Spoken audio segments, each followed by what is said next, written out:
रात के 2 बज रहे थे और विराट मेघालय और असम बॉर्डर के बीच पड़ने वाली किश्नोई नदी को पार कर रहा था। दूर दूर तक अंधेरा छाया हुआ था।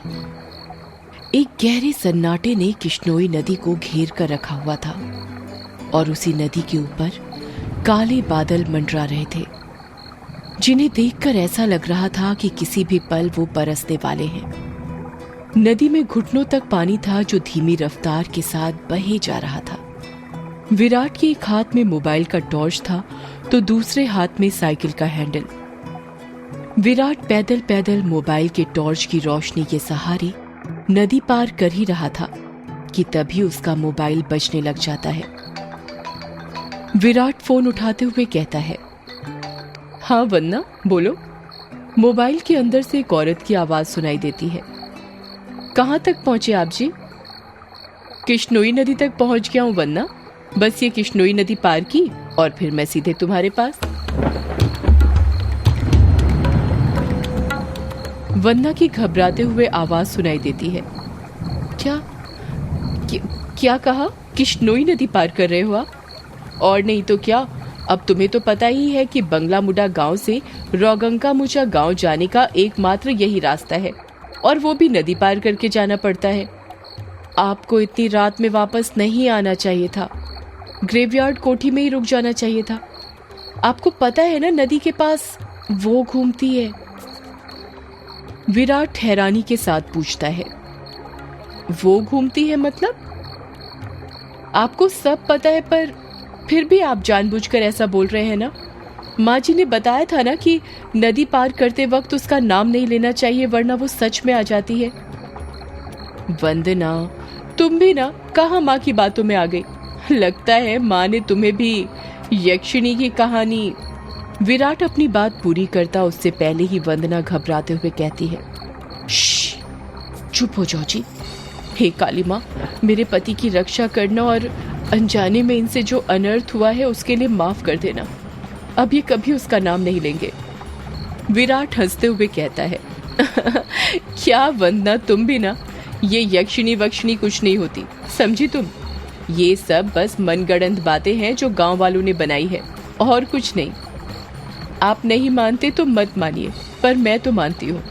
आप ना जल्दी से आ जाइए बस। हाँ वंदना, आ रहा हूँ, बस ये नदी तो पार कर लूँ पहले। अच्छा मैं रखती हूँ। अरे ऐसे कैसे? तुम्हें नहीं लगता तुम कुछ भूल रही हो?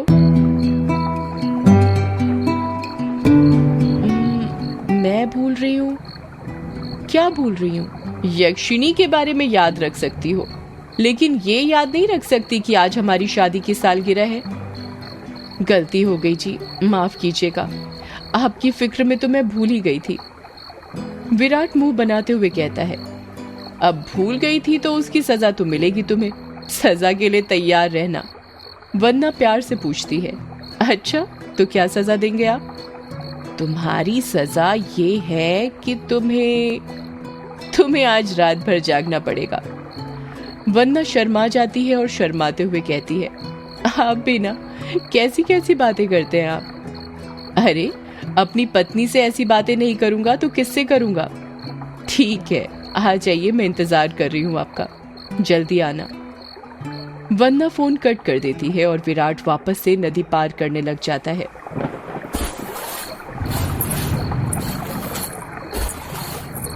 अभी विराट ने 1-2 कदम ही आगे बढ़ाए थे कि तभी उसको पायल बजने की आवाज सुनाई देती है। विराट को लगता है कि उसके पीछे से कोई लड़की भागते हुए निकली हो। पायल की आवाज सुनकर विराट जहां पर था वहीं पर रुक जाता है और पीछे मुड़कर देखने लग जाता है। जब वो पीछे मुड़ता है तो सिवाय अंधेरे के उसे कुछ दिखाई नहीं देता। उसके पीछे कोई नहीं था। ये वंदना भी ना यक्षिणी का नाम लेकर मेरे मन में उसका वहम डाल दिया और वही वहम डरा रहा है अब मुझे। और वैसे भी मैं तो खुद यक्षिणी से मिलना चाहता हूँ। बड़े चर्चे सुने हैं उसके, सुना है बड़ी खूबसूरत है। इतना कहकर विराट वापस से आगे बढ़ने लग जाता है। विराट मुश्किल से अभी 1-2 कदम चला ही था कि तभी उसे नदी के किनारे पर एक काला साया दिखाई देने लग जाता है।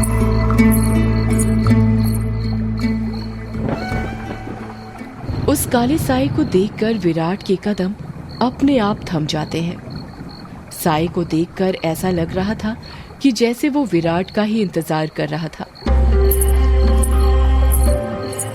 काले साए के पास से पायल के बजने की आवाज और चमेली के फूल की खुशबू आ रही थी। विराट के हाथ पैर कपकपाने लग गए थे। विराट डरते हुए कहता है,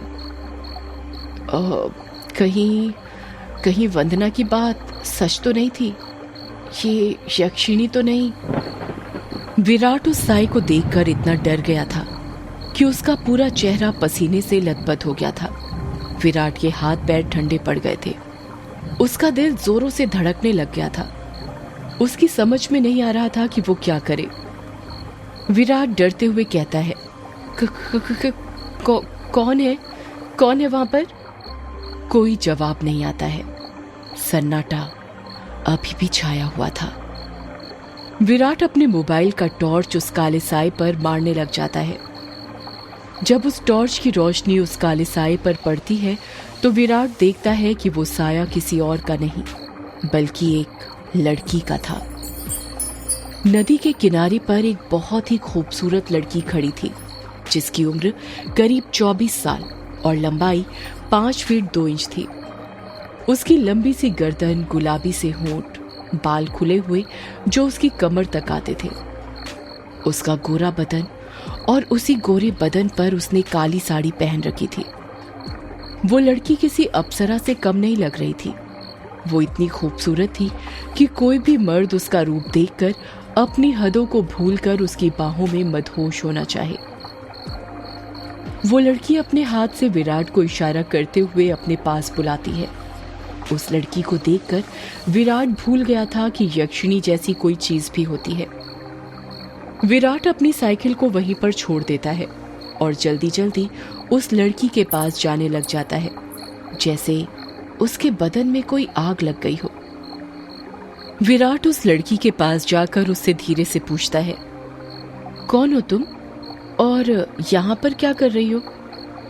क्या नाम है तुम्हारा? लड़की अपने चेहरे पर मुस्कान लाते हुए कहती है,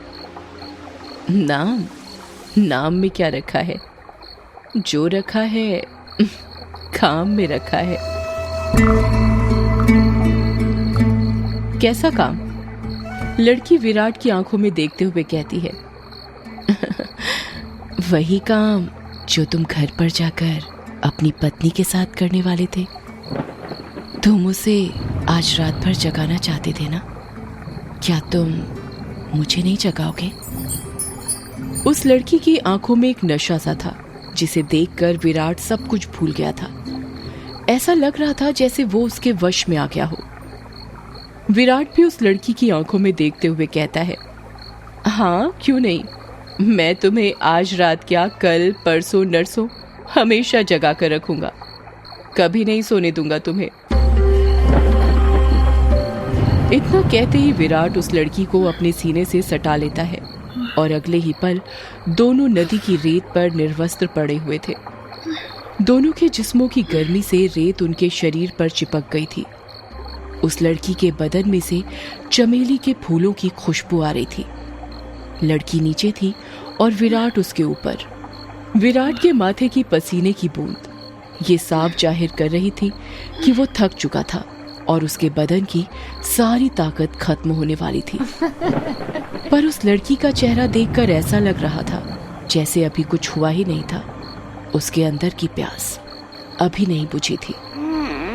विराट अपने चरमोत्कर्ष अवस्था में पहुंचने वाला था और कुछ ही पलों में वो उस लड़की के बदन पर ध्वस्त होने वाला था। तभी उसकी नजर उस लड़की के वक्ष पर पड़ती है और वो देखता है कि उस लड़की के वक्ष पर धीरे धीरे झुर्रियां आने लगी थी।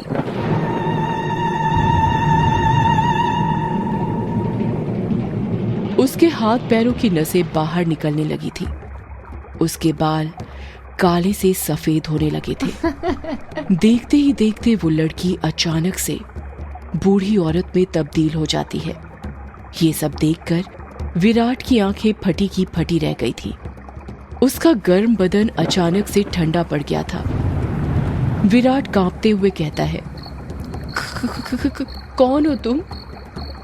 वो लड़की धीरे से कहती है, मैं यक्षिणी, तेरी मौत।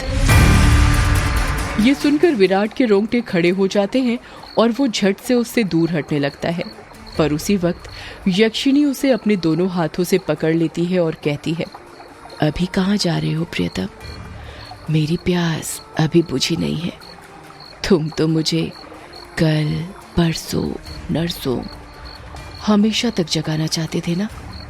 क्या हुआ, थक गए या डर गए मेरा असली रूप देखकर?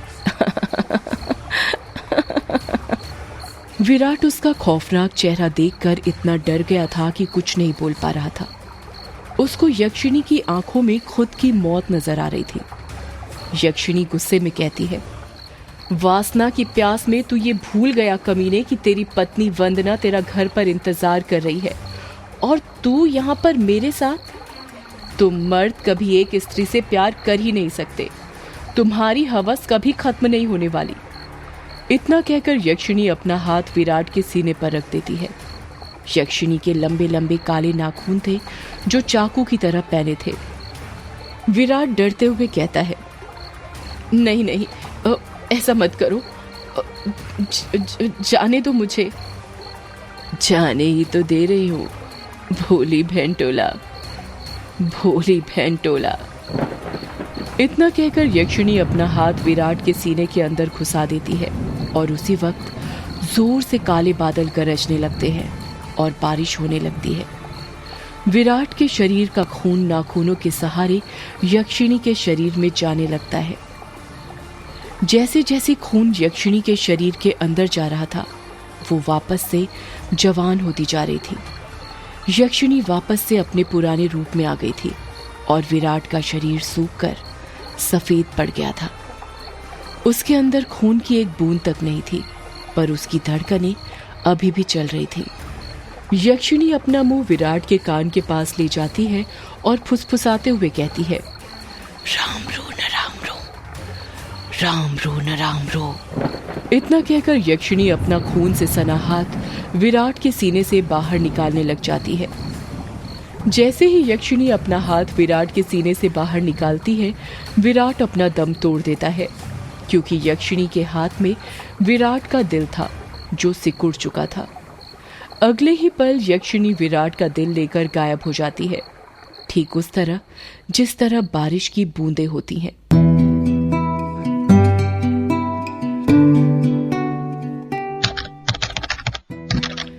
टाइपराइटर के बटन दबने की आवाज सुनाई दे रही थी। एक आदमी जो कि कोट पैंट पहना हुआ था, एक बंद कमरे में सफेद टाइपराइटर के ऊपर कहानी टाइप कर रहा था। उस आदमी ने बड़ा सा गोल चश्मा पहना हुआ था। कमरे के अंदर चारों तरफ बुक सेल्फ रखी हुई थी, जिनमें करीब 1000 से भी ज्यादा किताबें जमी हुई थी। टेबल के ऊपर ही एक ऐश ट्रे थी, जिसमें कुछ आधी जली तो कुछ पूरी जली सिगरेट और ऐश रखी हुई थी। लेखक खुद से कहता है, चलो ये भाग तो पूरा हुआ। अब दूसरे भाग में वंदना अपने पति की मौत का बदला लेगी, साथ में यक्षिणी के अभिशाप का पता लगाएगी और उसे इस अभिशाप से मुक्ति दिलाएगी। रीडर्स को बहुत दुख होगा विराट की मौत से, पर क्या करें, मौतें होंगी तभी तो हॉरर कहानी आगे बढ़ेगी। इतना कहकर लेखक एक सिगरेट जलाता है और उसके कश खींचते हुए अपने मोबाइल से किसी को फोन करने लग जाता है। फोन के अंदर से उबासी लेते हुए आवाज सुनाई देती है, हेलो कौन? हेलो जगदीश, वो मैं बोल रहा था कि कहानी तैयार हो गई है। अच्छा सर, आप हैं? क्या कहा आपने? कहानी तैयार हो गई? ये तो बहुत अच्छी बात है सर, पर बुरा मत मानिएगा सर, ये बात आप मुझे सुबह भी बता सकते थे। इतनी रात में कॉल करने की क्या जरूरत थी? लेखक सिगरेट का कश खींचते हुए कहता है, क्या कहा इतनी रात में? आखिर अभी वक्त ही क्या हुआ है बस। लेखक ने इतना ही कहा था कि तभी उसकी नजर उसके हाथ की पुरानी सी वॉच पर पड़ती है और वो देखता है कि रात के 3:05 हो रहे थे। लेखक अपनी गलती महसूस करते हुए कहता है, अरे 3 बज गए, इतनी रात हो गई, मुझे तो पता ही नहीं चला, मुझे तो लगा अभी 9-10 बज रहे होंगे। कोई बात नहीं सर, मैं समझ सकता हूँ। आप इतनी लगन के साथ कहानी लिखते हैं कि आपको वक्त का एहसास ही नहीं होता। हाँ, ये तो है। देखना, जब ये किताब आएगी तो लोगों के रोंगटे खड़े हो जाएंगे। रात रात भर जाग कर ये कहानी लिखी है मैंने। वो तो होनी ही है सर, आखिर आपकी कहानी में जान होती है, इतनी जान कि सोए हुए मुर्दों को भी जगा दे और उनको भी कहानी सुनने के लिए मजबूर कर दे। वैसे अभी जो कहानी आपने लिखी है उसका नाम क्या है? इस कहानी का नाम है यक्षिणी, एक डायन। मोबाइल के अंदर से हैरानी के साथ आवाज सुनाई देती है। क्या कहा सर? यक्षिणी? हाँ, यक्षिणी। क्या हुआ, तुम इतने शॉक्ड क्यों हो रहे हो? सर, मैंने सुना है ये जो यक्षिणी है ये आपके गांव के पास जो किश्नोई नदी है वहां पर घुमा करती है और मर्दों के साथ वो सब, यानी वही सब करके उन्हें मार देती है। हाँ तो सर, आपको डर नहीं लगता जिस गांव में यक्षिणी घूमती है वहीं पर रहकर उसके बारे में कहानी लिखकर अगर यक्षिणी ने आपको कुछ कर दिया तो? जगदीश, यक्षिणी इतनी बुरी नहीं होती जितना गांव के लोग और तुम सब समझते हो। मतलब ये कि यक्षिणियां बहुत अच्छी होती हैं, इतनी अच्छी कि दूसरों की खुशी के लिए अपना सब कुछ कुर्बान करने के लिए तैयार हो जाएं। पर कभी कभी जिंदगी में कुछ ऐसी घटना घटती है कि आपकी पूरी जिंदगी बदल जाती है।